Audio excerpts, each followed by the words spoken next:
Поворачиваем на улицу Лесная. Вот этот, который справа, дом номер 2. Помню в те времена, да и сейчас, наверное, так же, все подразделялось на районы, на определенные околотки. Вот дражинские пацаны были дражинскими. Те, которые Яцик, яциковские. Те, которые Целина, целинские. А вот те, которые в совхозе, они назывались ковбои. О, как круто.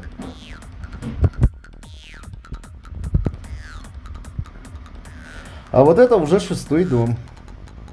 Улица Лесная.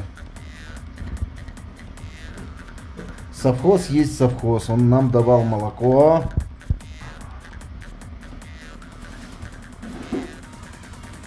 Здесь живут настоящие труженики.